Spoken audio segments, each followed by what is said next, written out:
Hello everyone, myself Ankit, Extension Lecturer of Chemistry GCW Tusham. Today we'll discuss about the topic optical activity from unit liquid state of BSc first year first sem physical chemistry. Contents of this topic are first सबसे पहले हम क्या पढ़ेंगे definition of optical activity, फिर है second principle behind rotation of plane polarised light, third topic है इसमें factors affecting angle of rotation, fourth measurement of angle of rotation, fifth optical activity and molecular structure.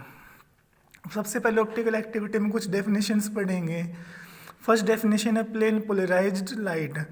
इसमें का जो beam है ordinary light की वो कंसिस्ट होती है electromagnetic waves vibrating in all plane perpendicular to direction of propagation. जब ordinary light को हम पास कर दें किससे, निकोल प्रिज्म से। निकोल प्रिज्म क्या एक प्रिज्म होता है जो किससे मिलकर बना होता है, क्रिस्टलाइन कैल्शियम कार्बोनेट से। तो इट्स की जो वाइब्रेशन है, its vibration in all direction except the direction of axis of prism are cut off. तो जो इमरजेंट रेंज है जो बाहर निकलेगी उनकी जो वाइब्रेशन होगी only in one plane. A beam of light having vibrations only in one plane, वो क्या कहलाएगी, प्लेन पोलराइज्ड लाइट। सेकंड के ऑप्टिकल एक्टिविटी, अगर प्लेन पोलराइज्ड लाइट को पास कर दें किससे, क्वार्टज और solution of some substances like glucose sugar and camphor, तो जो पाथ है प्लेन पोलराइज्ड लाइट का वो क्या हो जाएगा, rotate. The substances which rotate the plane of polarised light, वो क्या कहलाएंगे, ऑप्टिकली एक्टिव सब्सटेंसेस। और जो प्रॉपर्टी है सब्सटेंस की प्लेन पोलराइज्ड लाइट के पाथ को रोटेट करने की, वो क्या कहलाएगी, ऑप्टिकल एक्टिविटी। फिर क्या, जो all optically active substances do not rotate the plane of polarised light in same direction. कुछ सब्सटेंस तो जो प्लेन है पोलराइज्ड लाइट का उसको कहाँ पे रोटेट करेंगे, राइट हैंड साइड में, वो क्या कहलाएंगे, डेक्स्ट्रो रोटेटरी। और कुछ लेफ्ट की साइड रोटेट करेंगे वो क्या कहलाएंगे, लीवो रोटेटरी। डेक्स्ट्रो के लिए तो हम क्या सिंबल यूज करते हैं, तो डी या फिर प्लस साइन। लीवो के लिए क्या यूज करते हैं, या तो एल या फिर माइनस। अब है principle behind rotation of plane polarised light. इसमें क्या करेगा, two Nicol prisms are placed, अगर दो निकोल प्रिज्म है वो इस हिसाब से इस टाइप से रख रहे हैं जो उनके पोलराइजेशन प्लेन एक दूसरे के हो parallel. The plane polarised light emerging from first prism pass किससे होगी, सेकंड प्रिज्म से, and the bright field is seen through the eye. अगर जो सेकंड प्रिज्म उसको हम 90 डिग्री पर रोटेट कर दें तो जो प्लेन ऑफ पोलराइजेशन है टू प्रिज्म के वो कहाँ पे हो जाएंगे, राइट एंगल पे। देन जो light rays coming out of first prism वो स्टॉप हो जाएगी किसके द्वारा, सेकंड के द्वारा, एंड एक dark field is seen through the I pieces. अब फर्स्ट प्रिज्म का नाम क्या है, पोलराइजर। सेकंड प्रिज्म का नाम क्या है, analyser. If an optically active substance is placed between polariser and analyser kept at dark field position, तो क्या होगा, सम लाइट क्या स्टार्ट हो जाएगी coming through the analyser, and जो ऑप्टिकल व्यू वो कैसा हो जाएगा, somewhat bright. In order to get a complete dark, लेकिन हमें चाहिए क्या, कंप्लीट डार्कनेस, तो एनालाइजर को रोटेट करना पड़ेगा through an angle alpha. From this observation ये हमें क्या पता चला कि optically active substance has power of rotating the plane of polarised light through a certain angle, hence it is said to be optically active. अब क्या करेगा, to obtain dark field, जब हम एनालाइजर को टर्न करते हैं कहाँ पे, टूवर्ड्स राइट हैंड साइड, तो ऑप्टिकली एक्टिव सब्सटेंस क्या कहलाएगा, डेक्स्ट्रो रोटेटरी। अगर एनालाइजर को टर्न करेगा यहाँ पे लेफ्ट हैंड साइड में तो सब्सटेंस क्या कहलाएगा, लीवो रोटेटरी। अब डायग्राम में देखो, एक पोलराइजर और एक एनालाइजर, स्टार्टिंग में क्या, सोर्स ऑफ लाइट। अब पहले पोलराइजर से लाइट पास होगी क्या बनेगी, प्लेन पोलराइज लाइट। वो लाइट किससे पास होगी, एनालाइजर से। अगर दोनों के प्लेन कैसे थे, पैरेलल, तो हमें क्या मिली, ब्राइटनेस। सेकंड में क्या कर रखा है, पोलराइजर और एनालाइजर के क्या है, दोनों प्लेन क्या 90 डिग्री पे हैं, तो हमें क्या मिली, डार्कनेस। फिर क्या कर रखा है, पोलराइजर और एनालाइजर के बीच में मैंने क्या लिख दिया, सिंपल सॉल्यूशन, तो हमें क्या मिलेगा, कुछ ना कुछ ब्राइटनेस। अब नेक्स्ट क्या है, factor affecting the angle of rotation, the angle through which an optically active substance rotate the plane of polarised light, वो किसको ऊपर डिपेंड करे, फर्स्ट फैक्टर है nature of substance, second is nature of solvent, third है concentration of solution in gram per ml। Fourth है temperature of solution. Fifth है length of tube containing optically active substance. Sixth है wavelength of light used. जो angle of rotation alpha है वो inversely proportional है किसके, square of wavelength of light used. If m gram of solute is dissolved in VmL of solution, so that जो concentration है solution की वो क्या हो जाएगी, m/v ग्राम पर ml। L क्या, length of optical path in decimetre. Angle then angle of जो rotation है अल्फा वो कैसे होगा, अल्फा डायरेक्टली प्रोपोर्शनल होगा optical path length into concentration of solution in gram per ml। तो यहाँ से प्रोपोर्शनलिटी का कांस्टेंट क्या यूज होगा, alpha at temperature T and wavelength lambda into L into m/v। यहाँ पे जो constant alpha at constant temperature T और वेवलेंथ वो क्या है, कैरेक्टरिस्टिक है सब्सटेंस को, किसके ऊपर डिपेंड करेगा, temperature of solution and wavelength of light use. This constant is called specific rotation of substance eight T degree Celsius and wavelength lambda. अब क्या करेगा, डी लाइन ऑफ सोडियम का यूज करे कितने टेम्परेचर पे, 50 डिग्री सेल्सियस पे। तो specific rotation को कैसे लिखेंगे, constant alpha at 25 degree Celsius और वेवलेंथ में क्या लिख देंगे, डी। तो यहाँ से हमने वैल्यू किसकी निकाली, स्पेसिफिक रोटेशन की, किसके इक्वल होगा, v इंटू अल्फा, अल्फा क्या एंगल ऑफ रोटेशन अपॉन में L इंटू एम। फिर इसमें आगे क्या, if sample concentration is 1 gram per ml, इसका मीनिंग m भी 1 है, v भी कितना 1 ml और ऑप्टिकल पाथ लेंथ भी कितनी है 1 डेसीमीटर। तो जो स्पेसिफिक रोटेशन है वो किसके इक्वल होगा, एंगल ऑफ रोटेशन के। Thus specific rotation may be defined as angle of rotation observe when concentration of solution of optical active substance is 1 gram per ml and optical path length is 1 decimetre. फिर क्या, four solution, अगर concentration किस में दे रखी हो, ग्राम पर 100 ml of solution, तो उस टाइम क्या हो जाएगा, m को तो कितना पुट कर देंगे हम, c और v को कितना पुट कर देंगे 100 ml। तो स्पेसिफिक रोटेशन किसके इक्वल हो जाएगा, 100 into alpha upon L into C. Pure liquid और सॉलिड केस में क्या है, m/v को किससे रिप्लेस कर देंगे, डेंसिटी d से।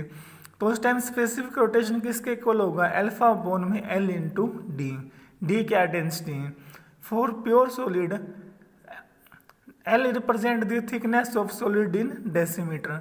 अब निकालना है unit of specific rotation. Unit है जो स्पेसिफिक रोटेशन की वो क्या होती है, degree divided by decimetre into gram पर सेंटीमीटर क्यूब। तो जो स्पेसिफिक रोटेशन की यूनिट है वो कैसे किसमें निकालेंगे, डिग्री सेंटीमीटर क्यूब पर ग्राम पर डेसीमीटर। उसके बाद क्या, मोलर रोटेशन। मोलर रोटेशन क्या है को कैसे निकालते हैं, molecular mass into specific rotation upon में 100। फिर वैल्यू किसकी पुट कर दें, स्पेसिफिक रोटेशन की, तो कैंसिल हो गया, क्या रिजल्ट आएगा, m into alpha upon L into C. Next topic है measurement of angle of rotation. अब जो डायरेक्शन है rotation of light and angle of rotation caused by substance is measured, किसके हेल्प से मेजर करेंगे, जो इंस्ट्रूमेंट है उसका नाम क्या है, पोलैरीमीटर। पोलैरीमीटर में क्या होता है, एक तो लाइट सोर्स होते हैं, दो Nicol prism and a sample tube to hold the substance. अब जो निकोल प्रिज्म है placed near the source of light वो तो क्या कहलाएगा, पोलराइजर। वाइल जो दूसरा निकोल प्रिज्म है प्लेस्ड नियर द आई वो क्या कहलाएगा, analyser. The polariser is fitted and one end, एक एंड पर तो पोलराइजर फिट कर देंगे, while analyser is fitted, analyser को कहाँ पे फिट करेंगे, other and of metal tube. Polariser तो हमेशा के नेचर में कैसा, इमूवेबल, जबकि एनालाइजर को हम रोटेट कर सकते हैं किसके राउंड, एक्सिस ऑफ ट्यूब। अब जो एक्वस सॉल्यूशन है एक्सपेरिमेंटल सब्सटेंस का, उसको हम किसके अंदर लेंगे, glass tube having glass window on both side. जो ग्लास ट्यूब उसकी लेंथ कुछ भी हो सकती है, 5 centimetre, 10 centimetre till 25 centimetre is used depending upon amount of solution taken. The glass tube filled with sample solution is placed between polarizer and analyzer। ये diagram देखो नीचे देखा, सबसे पहले सोर्स ऑफ लाइट, फिर निकोल प्रिज्म, निकोल प्रिज्म से क्या आने लग रहा है, प्लेन पोलराइज लाइट, फिर सैंपल ट्यूब दिखा रखी है, फिर क्या सैंपल ट्यूब से लाइट आएगी, उसका पाथ क्या होगा, रोटेट होगा, लाइट आफ्टर रोटेशन। उस पर बाद में क्या दिखा रखा है, एनालाइजर। अब सबसे पहले क्या है, जो polarizer sample tube and analyzer are arranged in such a way that light after passing through polarizer sample tube and analyzer can be seen through eye pieces. सबसे पहले क्या, the empty sample tube is placed in polarimeter and monochromatic light is passed through polarimeter.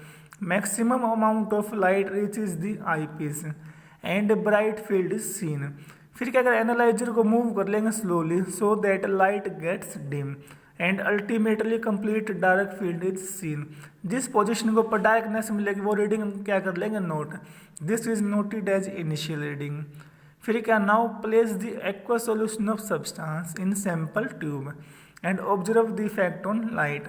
जब हम when seen through eyepiece it is found, जो field of view वो कैसे हो जाएगा, इल्यूमिनेटेड। क्यों होगा, क्योंकि ऑप्टिकली एक्टिव सब्सटेंस ने रोटेट कर दिया plane of polarised light.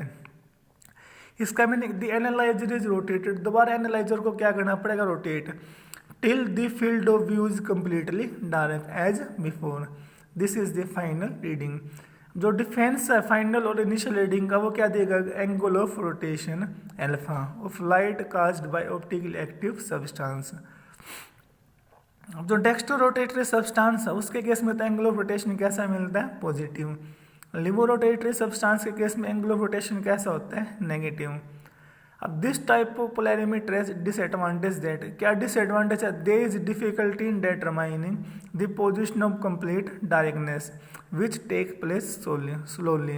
This advantage has been eliminated in other types of polarimeters like half shade polarimeter. Next topic is optical activity and molecular structure. जो optical activity है depend करती है किसके ऊपर, arrangement of atoms within molecule. इसका meaning optical activity is a constitutive property. Optical activity किससे relate होती है, symmetry of the molecules. If all atoms और groups attach to carbon atom are different, तो वो कार्बन क्या कहलाएगा, asymmetric carbon. The molecule containing asymmetric carbon would lack symmetry is called asymmetric molecule. अब जो एसिमेट्रिक कार्बन उसको कैसे represent करते हैं, कार्बन के ऊपर क्या लगा देंगे, star. A simple example of molecule having asymmetric और कायरल कार्बन वो क्या है, लैक्टिक एसिड। लैक्टिक एसिड में देखो कार्बन के चारों ग्रुप कैसे लगे हुए, डिफरेंट, इसलिए जो लैक्टिक एसिड का कार्बन वो क्या कहलाएगा, एसिमेट्रिक कार्बन। अब लैक्टिक एसिड एग्जिस्ट करता है in two optically active form. One form है वो तो रोटेट कर रही है प्लेन पोलराइज्ड लाइट को टूवर्ड्स राइट हैंड साइड, तो वो फॉर्म तो क्या कहलाएगी, डेक्स्ट्रो रोटेटरी लैक्टिक एसिड या फिर डी लैक्टिक एसिड। और दूसरी फॉर्म है वो क्या, लिवो रोटेटरी लैक्टिक एसिड, क्योंकि वो रोटेट कर रही है प्लेन पोलराइज्ड लाइट को towards left hand side.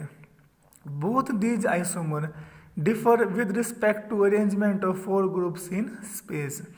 As a result जो मोलिक्यूल लैक्टिक एसिड का उसके पास क्या, 2 non superimposable mirror images. These non superimposable mirror images represent 2 isomers, वो क्या कहलाएंगे, इनएंशियोमर। अब जो इनएंशियोमर लैक्टिक एसिड के कौन कौन से, एक तो डी वाला और एक एल वाला। इसमें उसके बाद क्या, जो इसमें 2 कॉन्फ़िगरेशन दे रखी है, एक डी की और एक एल की। The configuration 1 and 2 are non superimposable mirror images of each other. इसने क्या कहा, जो पहली कॉन्फ़िगरेशन रोटेट करी है प्लेन पोलराइज्ड लाइट को कहाँ पे, राइट हैंड साइड में, तो जो सेकंड कॉन्फ़िगरेशन है वो कहाँ पे रोटेट करेगी, लेफ्ट हैंड साइड में। फिर आगे क्या लिखा, but by looking at configuration को देख के it is not possible to assign D और एल साइन टू देम, क्योंकि जो ऑप्टिकल नेचर है कंपाउंड का can only be predicted experimentally. इसका मीन जो लैक्टिक एसिड फर्स्ट है and its mirror image second cannot be superimpose, ये क्या शो करेगा, दीज आर 2 डिफरेंट मोलिक्यूल्स। अब these non superimposable mirror images are called इनएंशियोमर। अब जो equimolar mixture है किसका, इनएंशियोमर का, डेक्स्ट्रो एंड लिवो का, वो क्या कहलाता है, केमिक मिक्सचर। उसको किससे प्रेजेंट करते हैं, डी एल से या फिर प्लस माइनस से। और नेचर में कैसा होता है, ऑप्टिकली इनएक्टिव। जो रेकेमिक मिक्सचर है उसका ऑप्टिकल रोटेशन कितना होता है, 0, क्योंकि rotation due to one enantiomer is cancelled by rotation due to other. This phenomena is called external compensation. अब जो प्रोसेस है सेपरेशन का रेकेमिक मिक्सचर इनटू डी और एल फॉर्म वो क्या कहलाता है, रिजोल्यूशन। इसका मीन जो प्रेजेंस है सिमेट्रिक कार्बन की वो इम्पोर्टेंट है किसके लिए, इन एंजियोमेरिज्म के लिए, लेकिन but it is not essential and sufficient condition, क्योंकि देर आर सर्टेन कुछ एक मोलिक्यूल ऐसे है जो कंटेन करते हैं more than one asymmetric carbon atom, लेकिन फिर भी वो नेचर में कैसे ऑप्टिकली इनएक्टिव। जैसे टार्टरिक एसिड का एग्जांपल है, इसके पास क्या दो एसिमेट्रिक कार्बन है, देखो कार्बन नंबर सेकंड और थर्ड दिखा रखा है डायग्राम में। Therefore it can have 4 stereoisomer. Out of this 4 stereoisomer एक आइसोमर ऐसा है जो नेचर में कैसे ऑप्टिकली इनएक्टिव, उस आइसोमर का नाम क्या है, मेसोफॉर्म ऑफ टार्टरिक एसिड। क्योंकि देखो मेसोफॉर्म में क्या दिखा रखा है, in this molecule there is a plane of symmetry. जो मेजो स्ट्रक्चर है इसमें जो हाफ मॉलिक्यूल है, one half of the molecule वो मिरर इमेज है किसकी, अदर हाफ। इसका में जो इसमें क्या है कि जो the molecule as seen above molecule has plane of symmetry, जो मॉलिक्यूल को विच डिवाइड्स द मॉलिक्यूल इस टाइप से कि जो one half of the molecule is mirror image of other half. अब जो दो हाफ है मॉलिक्यूल के मिरर इमेज है किसकी, एक दूसरे की, इसलिए जो rotation of light caused by one half वो कैंसिल हो जाएगा किसके द्वारा, other half, which rotate the light in opposite direction. As a result जो म्यूजियो कंपाउंड नेचर में कैसा होगा, ऑप्टिकली इनएक्टिव। अब जो ऑप्टिकल इनएक्टिविटी है म्यूजियो कंपाउंड की वो किसकी वजह से, due to internal compensation, because two halves of molecule rotate the plane of polarised light in opposite directions, hence cancel the effect of each other. फिर क्या लिख रखा, apart from compounds having asymmetric carbon atom optical activity is also noticed in other asymmetric compounds. जैसे example में क्या लिख रखा, when the atom is octahedrally surrounded by atoms और ग्रुप्स ऑफ एटम, और है इसमें the large number of complexes of chromium in +3 oxidation state, cobalt in +3 oxidation state, nickel in +2 oxidation state fall into this category. Some other organic compounds like allenes which have asymmetry in their structure are also optically active. Thus जो property optical activity को indicate करते हैं there is asymmetry in the molecule. Now कुछ question problems for practice, यहाँ पे आपको कुछ question दिए हुए जो आपको सभी को सॉल्व करनी है। फर्स्ट क्वेश्चन क्या, define the term optical activity. अभी बताया था जो सब्सटेंस के प्लेन पोलराइज लाइट के पाथ को क्या कर देंगे, रोटेट, वो सब्सटेंस क्या कहलाते हैं, ऑप्टिकली एक्टिव सब्सटेंस। और जो फिनोमिना है लाइट के पाथ को चेंज करने का वो क्या कहलाता है, ऑप्टिकल एक्टिविटी। सेकंड क्वेश्चन क्या, write the factors on which optical rotation depends. Third question क्या, डिफाइन स्पेसिफिक रोटेशन। अभी बताया था और क्या, write expression for specific rotation of pure liquid and solids.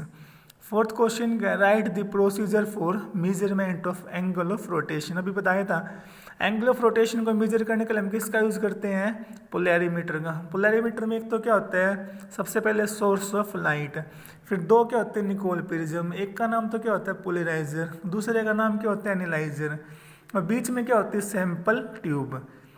सबसे पहले तो हम क्या करते हैं, जब हमारी ट्यूब खाली थी तो हम पोलराइजर और एनालाइजर को इस हिसाब से सेट करेंगे हमें क्या मिले, डायरेक्टनेस। फिर हमने पोलराइजर और एनालाइजर के बीच में क्या रखी थी, सैंपल ट्यूब, तो फिर हमें क्या मिली, ब्राइटनेस।